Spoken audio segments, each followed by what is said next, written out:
अकबर का साला अकबर बीरबल की कहानी। अकबर का साला हमेशा से ही बीरबल की जगह लेना चाहता था। अकबर जानते थे कि बीरबल की जगह ले सके ऐसा बुद्धिमान इस संसार में कोई नहीं है। फिर भी जोरू के भाई को वह सीधी ना नहीं बोल सकते थे। ऐसा करके वह अपनी लाडली बेगम की बेरुखी मोल नहीं लेना चाहते थे। इसीलिए उन्होंने अपने साले साहब को एक कोयले से भरी बोरी दे दी और कहा कि जाओ और इसे हमारे राज्य के सबसे मक्कार और लालची सेठ दमनीलाल को बेचकर दिखाओ। अगर तुम यह काम कर गए तो तुम्हें बीरबल की जगह वजीर बना दूंगा। अकबर की इस अजीब शर्त को सुनकर साला अचंभे में पड़ गया। वह कोयले की बोरी लेकर चला तो गया, पर उसे पता था कि वह सेठ किसी की बातों में नहीं आने वाला, ऊपर से वह उल्टा उसे ही चूना लगा देगा।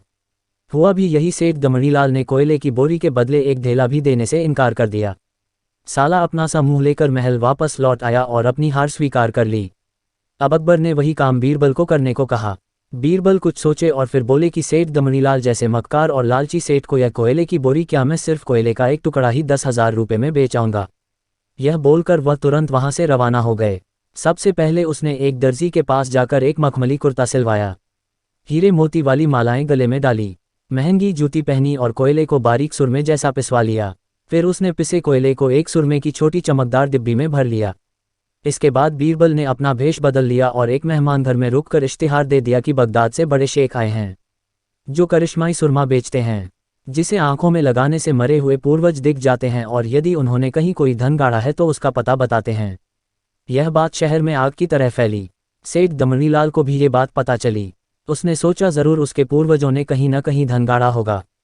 उसने तुरंत शेख बने बीरबल से संपर्क किया और सुरमे की डिब्बी खरीदने की पेशकश की। शेख ने डिब्बी के 20,000 रुपये मांगे और मोल भाव करते करते 10,000 में बात तय हुई। पर सेठ भी होशियार था, उसने कहा मैं अभी तुरंत ये सुरमा लगाऊंगा और अगर मुझे मेरे पूर्वज नहीं दिखे तो मैं पैसे वापस ले लूंगा। बीरबल बोला, बिल्कुल आप ऐसा कर सकते हैं, चलिए शहर के चौराहे पर चलिए और वहां इसे जांच लीजिए।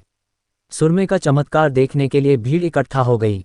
तब बीरबल ने ऊंची आवाज में कहा, ये सेठ अभी ये चमत्कारी सुरमा लगाएंगे और अगर ये उन्हीं की औलाद हैं जिन्हें ये अपना माँ बाप समझते हैं तो इन्हें इनके पूर्वज दिखाई देंगे और बड़े धन के बारे में बताएंगे। लेकिन अगर आपके माँ बाप में से किसी ने भी बेईमानी की होगी और आप उनकी असल औलाद नहीं होंगे तो आपको कुछ भी नहीं दिखेगा।